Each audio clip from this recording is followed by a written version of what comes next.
Intermediate విద్యారంగంలో అగ్రగామి మన NSR impulse education institution. IIT, JEE అయినా, నీట్ అయినా తిరుగులేని విద్యా సంస్థ NSR impulse.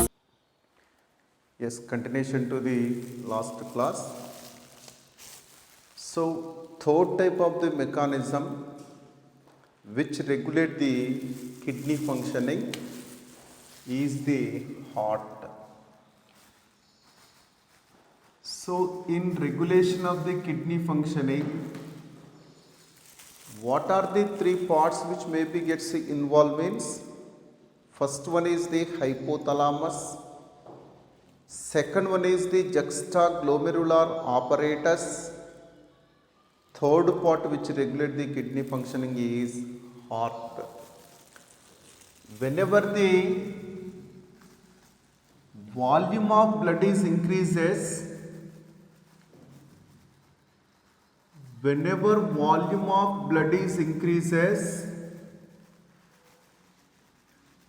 in such case this heart is take part to regulate the kidney functioning.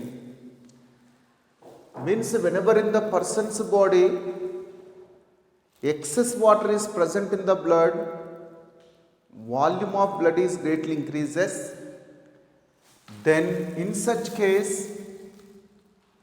amount of the blood which have to return back to right atria from various parts of the body is also gets increases. Whenever in the person's body excess volume of the water is present in the blood, then at first this volume of the blood is increases. Whenever in the body of the person volume of the blood is increases, then the blood which have to be returned back to the right atria from various parts of the body is also gets increases. Whenever excess volume of the blood is reaches to right atria from various parts of the body other than normal, definitely this excess amount of the blood causes the stretching in the walls of the right atria. This excess volume of the blood, if it is written back into the right atria from the various parts of the body, that causes the stretches in right atrial wall.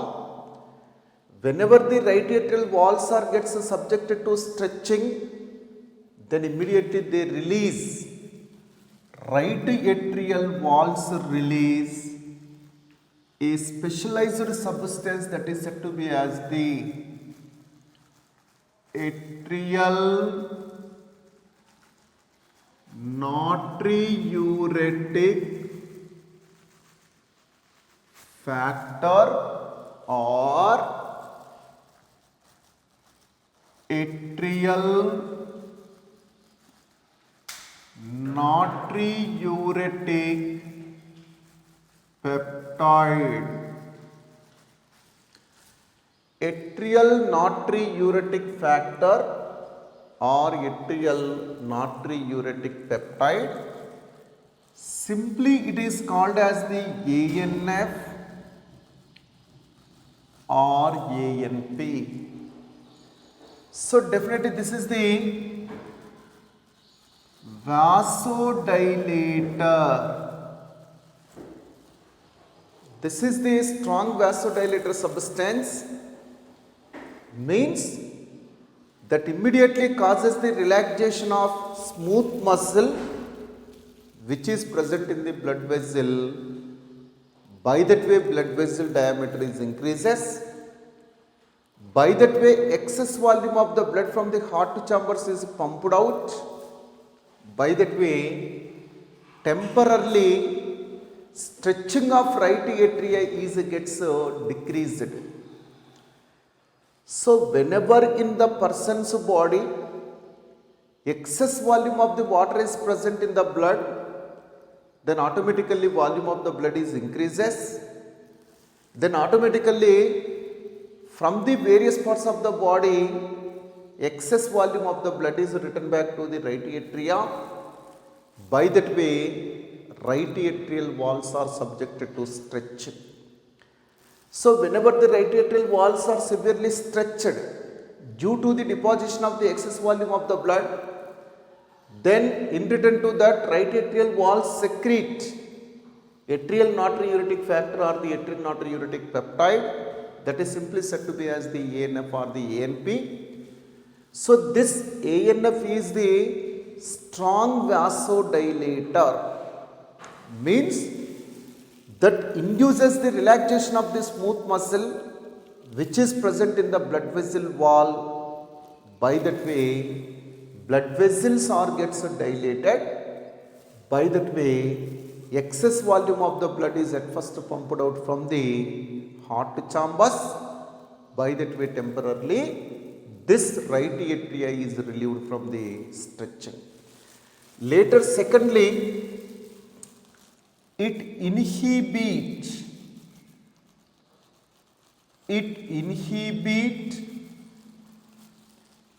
secretion of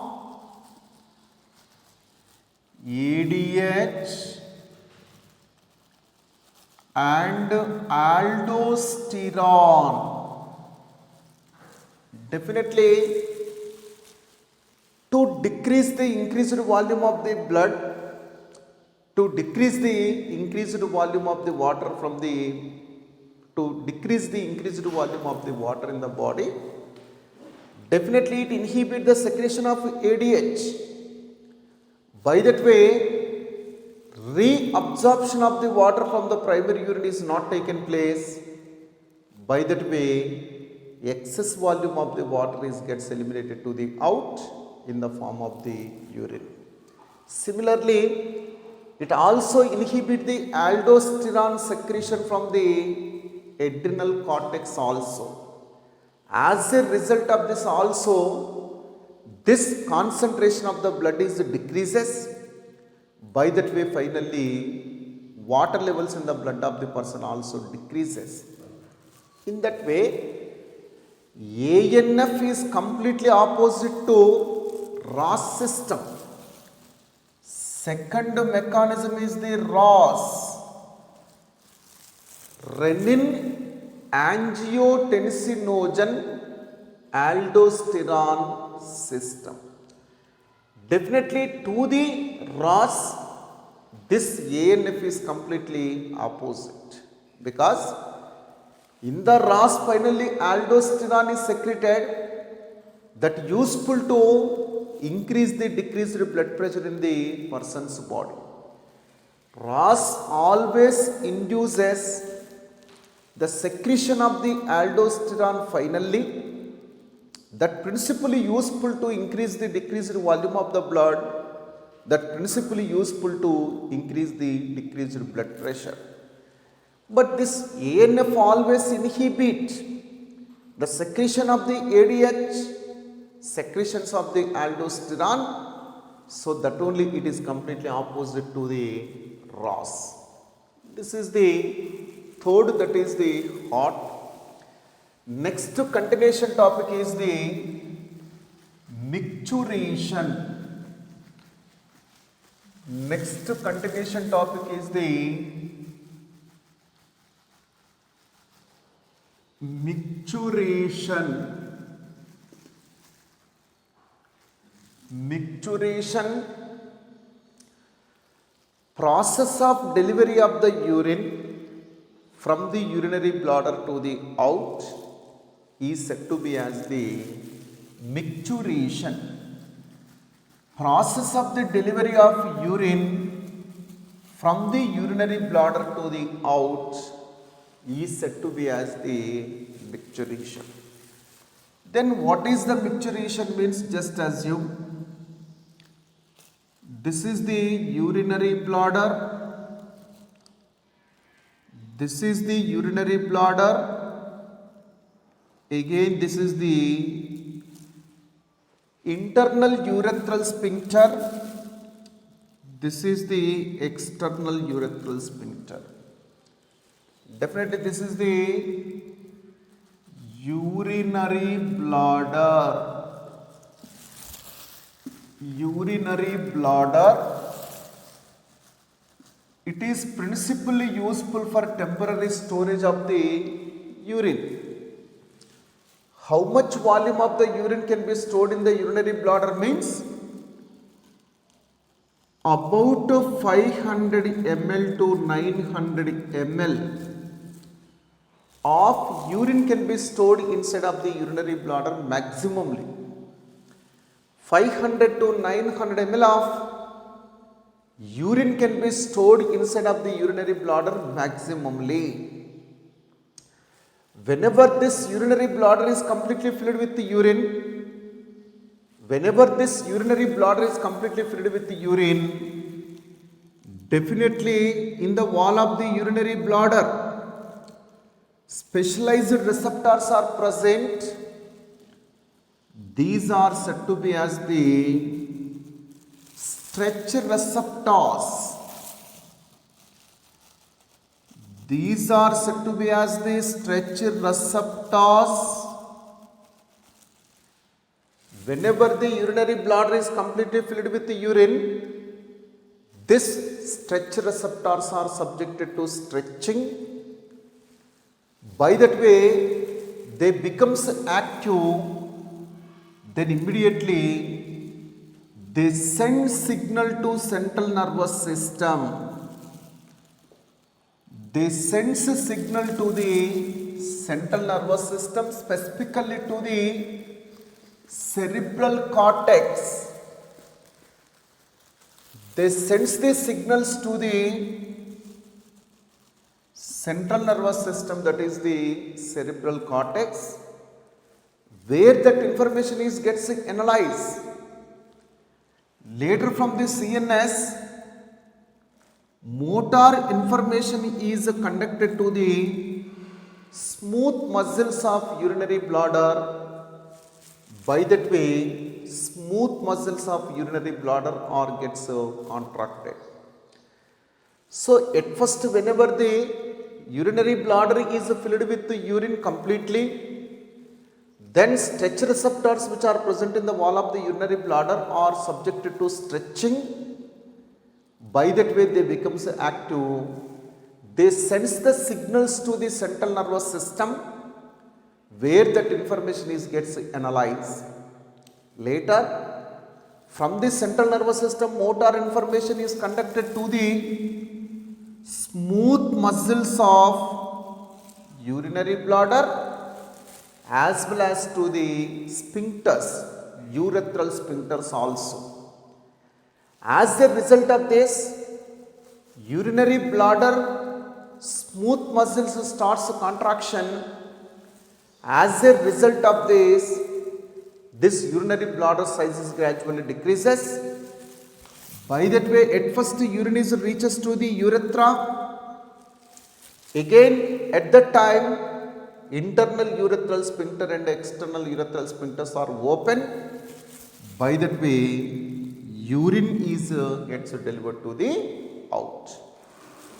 So in this particular procedure, definitely at first from the stretch receptors, signals are sent to the CNS. Later in CNS, that is gets analyzed. Later, motor signals are reaches to the smooth muscles of urinary bladder wall and to the urethral sphincters. Finally, smooth muscles of the urinary bladder are contracted. This urethral sphincters are gets relaxed. By that way, finally, urine is released to the out. This entire reflex is said to be as the micturition reflex. Definitely in response to the signals from the stretch receptors to CNS, from the CNS motor signals are sent to the smooth muscles of urinary bladder and to the sphincters. By that way, smooth muscles of urinary bladder are gets contracted. Whenever smooth muscles are contracted, size of the urinary bladder is decreases. By that way, pressure over the urine is gets created, pressure over the urine is gets increases, by that way urine is gets delivered to the out. At that time internal urethral sphincter is open, external urethral sphincter is also gets open. This response is said to be as the micturition response. This process of the delivery of the urine is said to be as the micturition. This is said to be as the micturition. This micturition is voluntary process. This is the voluntary process in adult person. It is involuntary in children's. Definitely with the conscious of the person that micturition is taken place, with willing of the person only that micturition is taken place. So that only that is said to be as the voluntary process. That is the voluntary in adult person, involuntary in children's. This is the micturition. Next, composition of urine. Next, composition of urine. Next, composition of urine. So in the case of the urine of the person, what are the various type of the components which are present? What is the composition of the urine of the person means? So at first, how much volume of the urine can be excreted by the healthy person per day means about 1 to 1.5 liters of urine can be excreted by the healthy person per day. If ADH or the antidiuretic hormone is secreted properly, then in such case how much volume of the urine can be excreted by the healthy person per day means 1 to 1.5 liters of urine per day. In such urine, 96% of water, 2% of urea, 2% of other substances, 2% of other substances are present in the urine of the person. So 1 to 1.5 liters of the urine can be excreted by the person per day. In this particular urine, 96% of water, 2% of urea, 2% of other substances are present. Definitely per day through the 1 to 1.5 liters of urine, how much amount of the urea can be excreted means about 25 to 30 grams of urea can be excreted by the healthy person through his urine.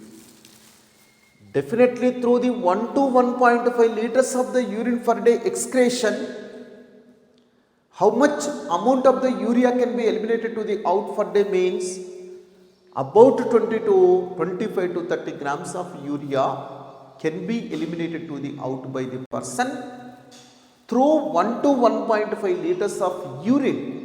This is the urine, this is the urea. So through the 1 to 1.5 liters of urine per day, how much amount of the urea can be eliminated to the out means about 25 to 30 grams of urea can be eliminated to the out by the healthy person through his 1 to 1.5 liters of the urine excretion per day. So then what is the color of urine? What is the color of urine means light yellow color. Light yellow color, because of due to the presence of a pigment, that is the urochrome. So what is the pigment which is responsible for light yellow color to urine? Means urochrome. This is principally formed due to the broken down of the hemoglobin. Definitely urochrome pigment is formed due to the broken down of the hemoglobin inside of the person's body. So that only whenever the person is with a severe fever, during that more and more number of the RBCs are gets destructed. By that way, higher amount of the hemoglobin is also gets destructed. By that way, higher amount of the urochrome pigment is gets releases into the body of the person. So that only during the feverish condition, person's urine is dark yellow in color. During the normal condition, urine color is light yellow color. But whenever the person is with a severe fever, during that his urine is with a dark yellow in color, because during the feverish condition or during the fever condition, definitely in person's body more and more number of the RBCs are gets destructed. So from the destructed RBC, much more amount of the urochrome pigment is gets synthesized inside of the person's body. So that only during the fever condition, higher amount of the urochrome is releases or excreted to the out through the urine. So that only that urine is with the dark yellow in color. But in the case of the healthy person, that is light yellow in color. Again pH is 6. So that only it is light acidic. Urine is the light acidic in nature because pH of the urine is approximately 6. Again, in abnormal cases or during the disorders, this composition of the urine may be gets so changes. So definitely by thorough analysis of this urine,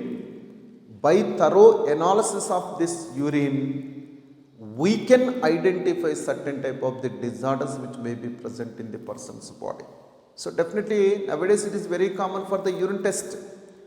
So for detection of the various pathogens present, for detection of the various kind of the disorders in the person, nowadays we may be allow the urine test routinely. So definitely by thorough analysis of that composition of the urine, we can finally detect a certain type of the diseases or the disorders also. For example, if in the urine of person, glucose is present, that condition is said to be as the glycosuria. If in the urine of the person, glucose if it is present, that condition is said to be as the glycosuria. If in the urine of the person, ketone body are present, that is said to be as the ketonuria. So during the analysis of composition of urine, if we can find out in the urine the glucose, if we can identify the ketone bodies in the urine of the person, if through the urine of the person glucose is eliminated, that is said to be as the glycosuria. If through the urine of the person ketone bodies are gets eliminated, that is said to be as the ketonuria. So through the urine of the person, if glucose is gets eliminated to the out, that condition is the glycosuria. If through the urine of the person ketone bodies are gets eliminated, that is said to be as the ketonuria. Means if in the urine of the person glucose as well as ketone bodies are present, then finally we can confirm this person is suffered with diabetes mellitus. In diabetes mellitus person, that is the sugar disease, in diabetes mellitus condition, definitely through the urine of the person glucose gets lost, through the urine of the person ketone bodies also gets eliminated. So means by thorough analysis of this urine of the person, means if we can trace out in the urine of the person glucose is present as well as the ketone bodies are present, then we can finally confirm that he is with the diabetes mellitus disease. So in that way, by thorough analysis of the urine, we can finally find out certain type of the disorders which may be present in the person's body. This is the composition of urine. Next to role of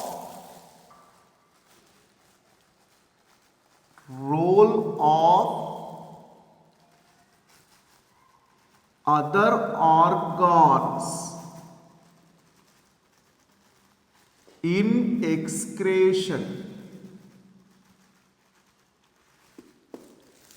What is the role of other organs in excretion? What is the role of other organs in excretion? Very important in the NEET examination point of view. So not only the kidney but also other organs play a greater role in elimination of the nitrogenous waste materials in little amount.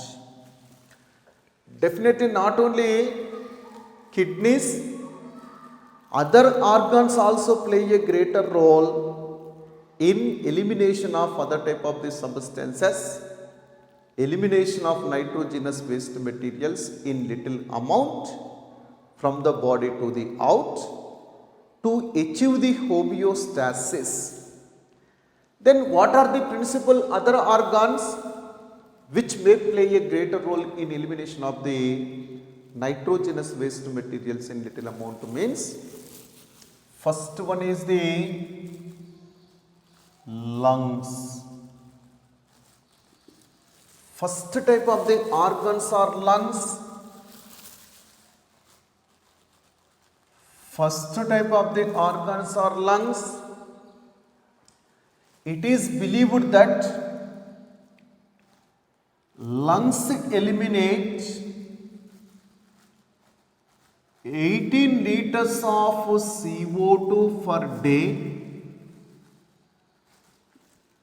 18 liters of the CO2 per day, 200 to 400 ml of water, again volatile organic compounds also eliminated to the out through the lungs. Definitely lungs play a greater role for elimination of 18 liters of carbon dioxide per day, 200 to 400 ml of the water per day, volatile organic compound. What is the meaning of the volatile? Means easily evaporatable substances are said to be as the volatile organic compounds. So definitely 18 liters of CO2 per day eliminated out through the lung, 200 to 400 ml of the water can be eliminated to the out during the normal atmospheric condition. This volume of the water elimination through the out can be increases in dry climatic conditions. Definitely if the climatic conditions are becomes dry, in dry climate this water loss gets increases. Definitely in the dry climate water loss percent is increases. Definitely in the normal cases through the expiration, how much amount of the water is gets lost means 200 to 400 ml of the water in the evaporation state that will be gets eliminated to the out in the normal atmospheric condition. If in the case in dry and hot climate, the loss of the water from the body through the expiration in the form of the evaporation is gets increases. This is the loss of the water through the expiration in the normal atmospheric condition. Again, lungs also useful to eliminate volatile organic compounds. Volatile organic compounds is nothing but easily evaporatable substances also gets lost through the expiration through the lung. Second structure is the liver. Second structure which is involved in elimination of the certain type of the waste materials is the liver. Definitely it is the largest gland. It is the largest gland when compared to the exocrine, when compared to the endocrine glands. This liver is the largest gland. So what are the substances which are eliminated to the out through the boil from the lung, from the liver means definitely liver eliminate certain type of the substances in the form of the boil. What are they means? Excess cholesterol which is present in the body is eliminated to the out in the form of the boil. Similarly, degraded steroid hormones. What is the steroid hormone? Whatever the hormone which is made up of with the cholesterol, whatever the hormone which is made up of with the cholesterol substance, that is said to be as the steroid hormone. Degraded means degenerated state of the steroid hormones also eliminated to the out in the form of the boil. Again, certain vitamins, certain type of the drugs also eliminated to the out in the form of the boil. Definitely liver always eliminate excess cholesterol, degraded steroid hormone, certain vitamins, certain type of the drugs also eliminated to the out. Means how that kind of the cholesterol, steroid hormone, certain vitamin, drugs are gets eliminated means at first they may be releases into the bile juice. This bile juice along with this materials is releases into the lumen of the small intestine. Later they may be eliminated to the out along with the feces. In that way, liver is responsible for elimination of this kind of the substances, and liver is also responsible for broken down of the hemoglobin of the old RBC. From that kind of the hemoglobin, broken down of the hemoglobin, bile pigments are formed here. What type of the bile pigments means? Bilirubin, biliverdin. This kind of the bile pigments are gets formed from the brokening hemoglobin. Definitely inside of the liver, the old RBCs which may be gets destructed. From them, whatever the hemoglobin which is releases, that hemoglobin is at first converted into the bile pigment, such as the bilirubin and biliverdin.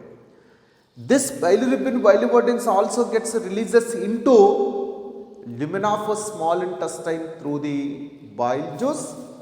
Later they also gets eliminated to the out along with the feces.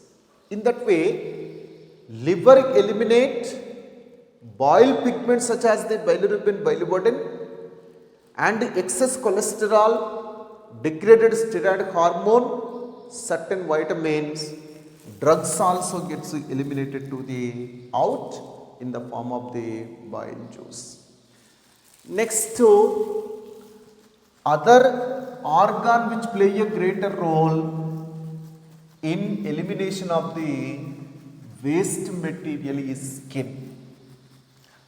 Other type of the organ which play a greater role in elimination of the waste material is skin.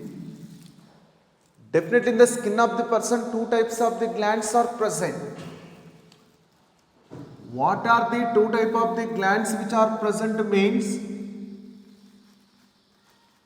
One is sweat glands or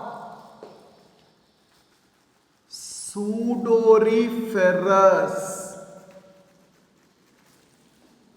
Sudoriferous glands. Second one is said to be as the sebaceous glands. Definitely in the skin of the person, two type of the glands are present. One is the sweat glands or the sudoriferous glands. Second one is the sebaceous glands. Definitely always sweat glands secrete or profuse sweat onto the surface of the body to decrease the increased body temperature. Definitely sweat glands are the sudoriferous glands, principally useful to maintain the constant body temperature by creating cooling effect over the body. Means whenever the person's body temperature gets increases, then immediately sweat glands becomes active. They profuse the sweating onto the surface of the body. Whenever that sweating is exposed to environmental air, that sweating starts evaporation. By that way, cooling effect is created over the body. By that way, increased body temperature starts to decrease towards the normal. So in that way, sudoriferous glands principally meant for decreasing the raised body temperature towards the normal by creating the cooling effect over the body. But in addition to that kind of the regulation of the body temperature, they also eliminate certain type of the material through sweating. What are the materials which are present in the sweat of the person means? One is urea, NaCl, little amount of the urea is present, NaCl is present, lactic acid also present in the profused sweating. Definitely through this sweat, what are the materials which are eliminated to the out from our body means? Little amount of urea, NaCl, lactic acid is eliminated to the out through the sweating. Second type of the glands are the sebaceous glands.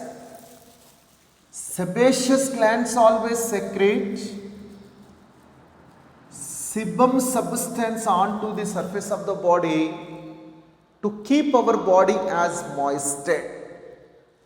To keep our body as the moisted always, to prevent the dryness. Definitely sebaceous glands secrete a oily substance or the waxy substance that is said to be as the sebum.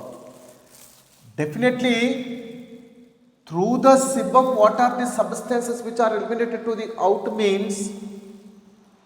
One is sterol, second wax, third one is the hydrocarbons. So definitely along with the sebum, what are the substances which are gets eliminated to the out? What are the substances which are eliminated to the out through the sebum means?